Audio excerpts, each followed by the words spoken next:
અમદાવાદમાં એક ખાસ આયોજન કરવામાં આવ્યું હતું। આપને જણાવી દઈએ, આંતરરાષ્ટ્રીય સંગીત દિવસના અવસરે એક અનોખા અને હૃદયસ્પર્શી કાર્યક્રમનું આયોજન કરવામાં આવ્યું હતું। Heart foundation and research institute દ્વારા આયોજિત ક્લબ સમન્વયના વિશિષ્ટ કાર્યક્રમ હૃદય રાગમાં સંગીત અને સ્વાસ્થ્ય જાગૃતિનો સુંદર સમન્વય જોવા મળ્યો હતો। આ કાર્યક્રમમાં હાર્ટ ફાઉન્ડેશનના chairman doctor Nitin Sumant Shah, Ahmedabad medical એસોસિએશનના પ્રમુખ ડોક્ટર જિગ્નેશ શાહ, આયુર્વેદાચાર્ય ડોક્ટર પ્રકાશ પંડ્યા અને યુવા સમાજસેવક પાર્થ સોની ઉપસ્થિત રહ્યા હતા। કાર્યક્રમના સૂત્રધાર તરીકે ડોક્ટર ધીરેન ડી જોશી હૃદય રોગ અંગે મહત્વપૂર્ણ તબીબી માર્ગદર્શન આપ્યું હતું। સાથે જ હૃદયને સ્પર્શી જાય એવા સદાબહાર હિન્દી ફિલ્મી ગીતોની રજૂઆત પણ કરવામાં આવી હતી।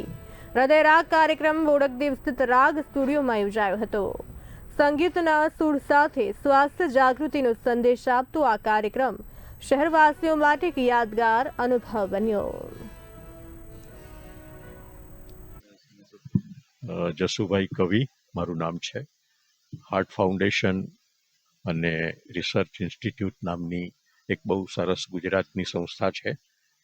એના ચેરમેન છે ડૉક્ટર નીતિન સુમન શાહ। વર્ષોથી અમે લોકો સાથે કામ કરીએ છીએ।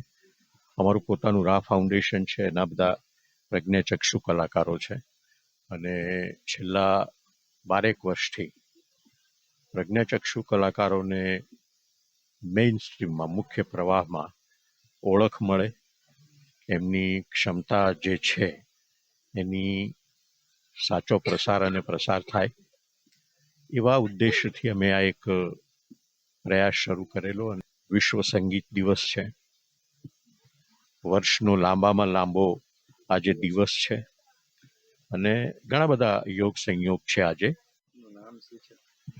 નમસ્કાર, મારું નામ રાકેશ દવે છે। હું લગભગ 40 વર્ષથી આ ક્ષેત્રમાં કામ કરી રહ્યો છું, સંગીત ક્ષેત્રમાં। સૌથી પહેલા વિદ્યાર્થી તરીકે, વિદ્યાર્થી તો જો કે માણસ હંમેશા આજીવન હોય છે, એટલે હું પણ એમ વિદ્યાર્થી જ છું।